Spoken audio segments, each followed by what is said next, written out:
the remaining members are forbidden to go is through that doorway. And when they come through, they're going to have 3 guns traced on them. It's just a case of picking up the KP, but you got to do that first, and finally they do. They should be able to get the reset, but no, like you said, the worry was always there as FA Kids swoop in to clean up the remaining members. And now Forbidden down, Rats down, as Alliance just overextend a little bit as 3 squads now remain to see if they can get some damage down before they try and take game number 1. Alliance had eyes on Rats for that entire game, and as a duo, they were holding it out, and now Blacklist International get wiped, and we've got a straight 3v3. Alliance versus FA Kids, the 2 teams we mentioned in the better spots when we saw that zone shift over towards Cito.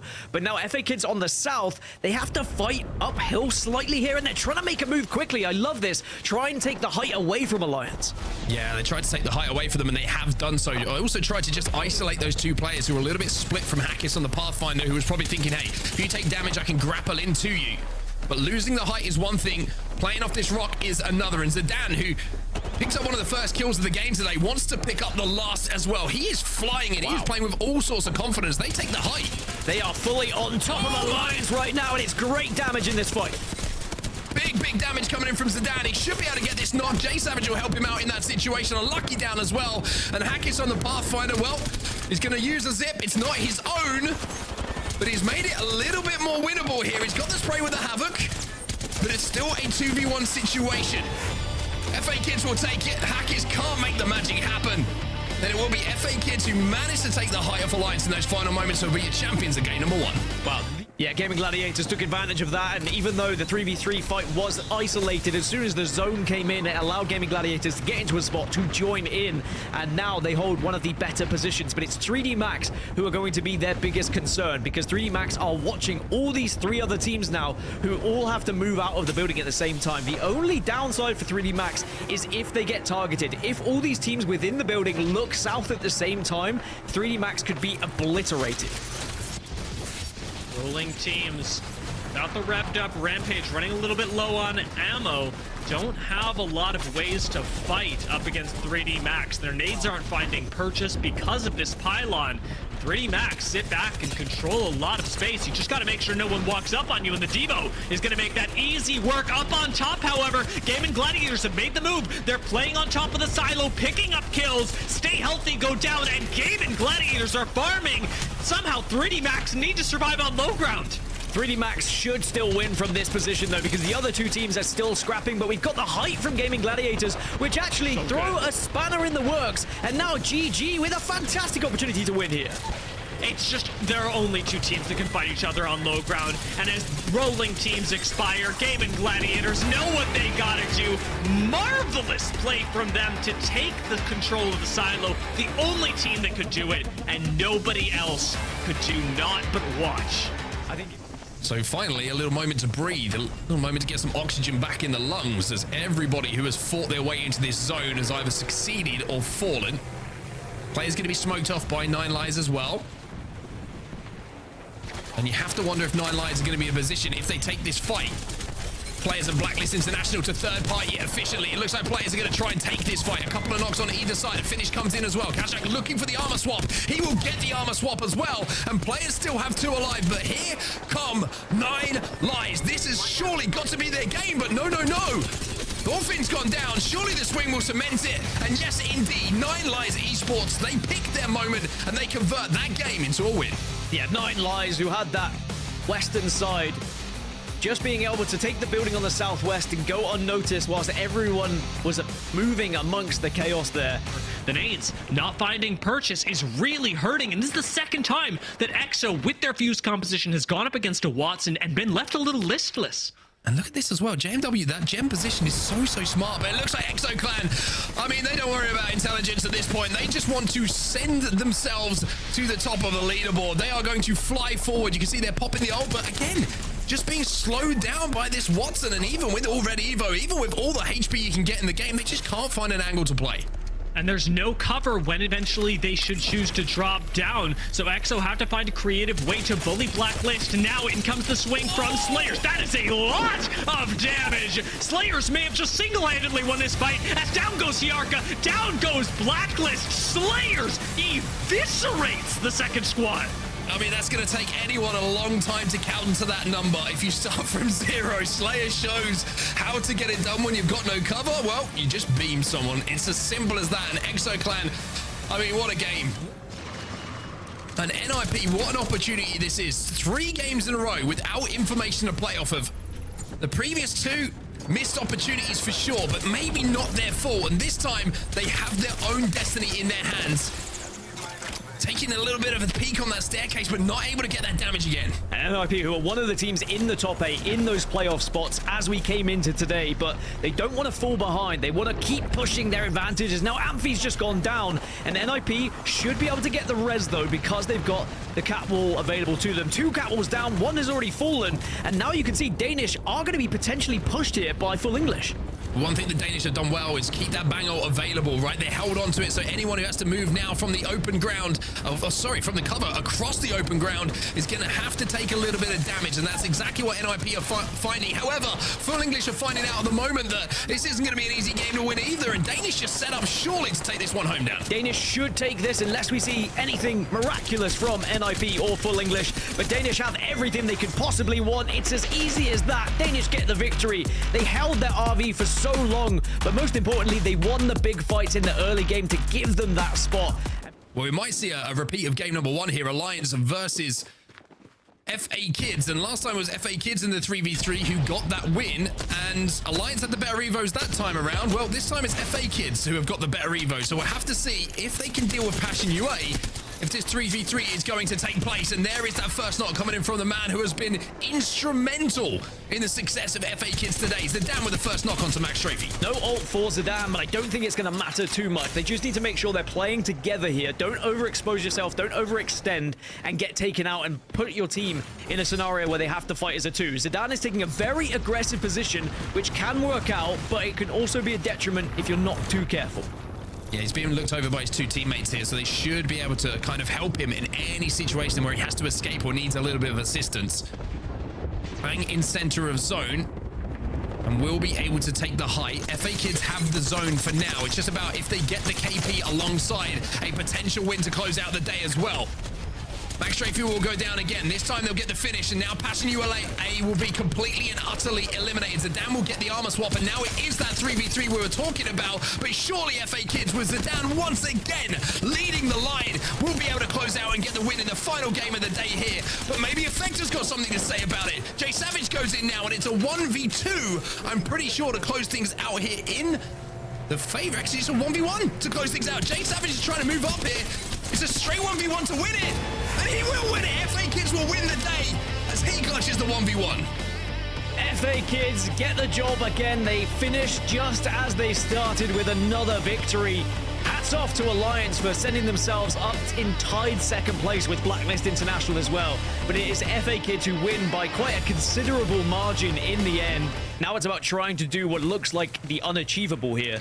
But Liquid Alienware being very patient, maybe don't have the information that it's a 2, but you imagine the scan would have caught 2. But again, even knowing it's just a 2, you don't have to force this. You can play it patiently. You can be on the back foot for a short while and just say, let's make them come to us. I mean, Chase Mob is trying to hit a big shot. You can see he's looking for an angle. They're looking to isolate Yanya as much as they can, but then the smoke's going to go in. Then the scans are going to come through as well. And you can see that Yanya wants to get this game done now. He's going to have to take a second just to pop a battery, as the scan is now going to come back. So Ultimate has been popped, of course, by Yanya. He wants to push forward, and now they have that information. It's a duo. You don't have to ask Yanya how many kills. He just wants to win the game. Win the game, Team Liquid Alienware do, and that will be their first game on the board. The first one here on Storm Point. Such a well-played one as well. I'd love to be able to see it, and I will watch it back from the FACEIT point of view. I suppose the Apex Legends gods, the ring, whatever it may be, whoever or whatever you pray to, now is the time to start doing it if you're in this lobby and trying to make it another 2 spots. Yeah, try and keep up with this kill feed because we've got 4 teams all going to be scrapping against one another. Disguise do go down, Cloud9 making their move, NGNL also get eliminated, and suddenly now the ring starts to get involved as well as the ultimate as Cloud9 down to 2. And C9, we're just going to keep losing members. 6 squads left. We're going to make it 5 as Oblivion go down. C9 clean up a few kills, get shield swaps, still have yet to approach the gravity cannon, and Native have finally moved in. Snipe down, gatekeeping everyone, taking out Temper, taking out C9, and Complexity fall as well, leaving us in the final 3v3. After all of that, Gaskin, it's Native versus LG. And who'd have thought it with the positions they found themselves in? I said it was going to be a pivotal fight earlier for Native, and now they want to try and push up on this damage. They are swinging onto LG, trying to get that angle because LG are weak and they have their tails between their legs here. Sweet's already down, and just like that, with the nice use of a head peek, Native Gaming take one of the cleanest games of Apex Legends imaginable. Should be a pretty comfortable win, you would imagine, the team on the northern side of this zone, knowing that Oblivion have to drop into the open at some point, and knowing that Tempest and Co are going to be the NGNL are going to be the closest to them, so those two teams are going to have to exchange fire. So it might be an opportunity here for the new pickup boys to be in a position to close a game out here, which would present them with some points that they really haven't been able to pick up so far in the games that we've had. A couple of players are going to go down on that low ground as NGNL are kind of forced to make their play, but the Bleed Esports, surely this is just a case of moving through the open, cleaning up the pieces of this fight. But Oblivion get it done so quickly that maybe this isn't as simple as they would have wanted. A Baal goes down to try and deny them doing anything too drastic as far as moving through the catwalk and taking some ground from them, but Bleed Esports surely in their position to get a first win here if they can just clutch up, play these rocks, and with an Evo advantage as well, Dan, you surely think this has to be theirs. And look how different the leaderboards look with the top 2 at the moment for Bleed. I said from Zeus they've been struggling, but now they have a game with a real opportunity of finding a victory here. Yeah, really good shots coming in here from Shuby as well. Not overextending, making sure he's peeking, making sure he's poking, and it will indeed be Bleed Esports who win the 3v3 to win their first game of the day, and match number 3 here in North America. But what a game from Bleed, and that really puts them in the conversation when... And LG can really only disincentivize teams in 2 ways. In fact, this goes for many squads. Bangalore, of course, we saw that in the center of Skyhook, but also Catwalls. Catwalls could save LG here if they're able to move in such a way that they wall off Cloud9 from being able to shoot at them. It'll be timing dependent, certainly, but it is, I would say, LG and C9's both their one hope of being able to survive, perhaps even LG might be able to go towards the center of Skyhook. A couple options, but nothing too certain yet on set.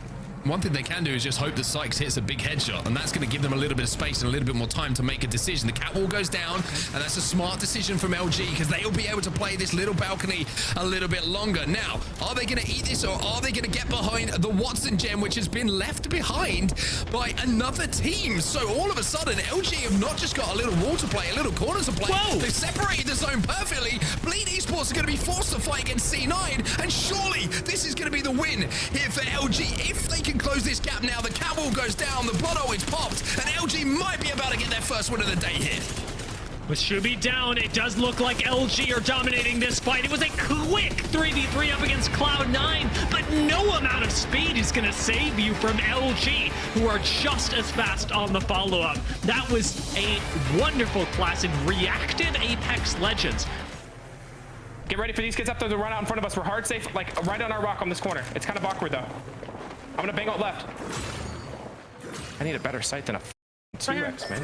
Oh, I have 28 heavy, by the way, guys. 28 heavy. Left. Get ready to hold left. 70, I got. Get ready to hold left. Down here as well. They're walling.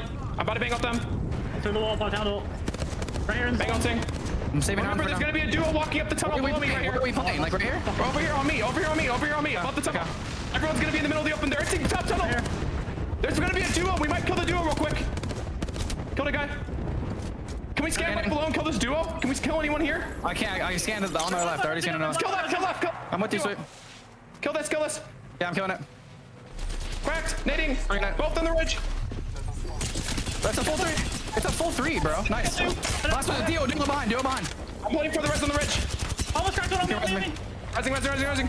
Play slow, Sykes, if you can. I can swap this. I'm sticking it no matter what. Nice. 60. On. I'll come. I'm punching him out.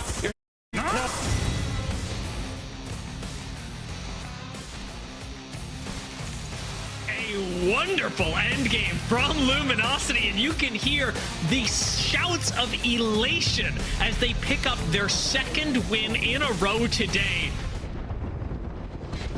So Oblivion, from what looked like a horrible position, still survive as a duo. We see Liquid Alienware eliminated as well as the rest of the lobby, essentially. LG will not be able to get the back-to-back-to-back as TSM stand in a position to have a last stand in this series. What a story this would be. Yeah, TSM, I mentioned earlier they would need to, finish with 7 points in the overalls and have that chance, which is finishing top 13, while they find themselves now in 10th position, so they have been able to come back. But Oblivion, let's talk about Oblivion. 2 of their players have been featuring in the Challenger circuit for the last 2 years, now find themselves for the first time in Pro League, and they're in 3rd place, but it looks like this might be the end of the game as they do get pushed here. Yeah, this is going to be NGNL versus TSM to win the game, but look at the space and look at the angles that TSM had. Last time we saw them in this lobby, it was a TSM win. Today it won't be a series win, but Game 6 will belong to them. TSM save their day with a win in our final game of the series. And NGNL will take a very important 2nd place in that game as well to put them up into 4th in the overall standings, which really does give them an opportunity of just putting that foot towards LAN and at least giving themselves the belief of it is possible, it is doable. But the same could be said for TSM. With their security, it wasn't looking particularly healthy going into match 6, but a victory just pushes them far enough into that top 10.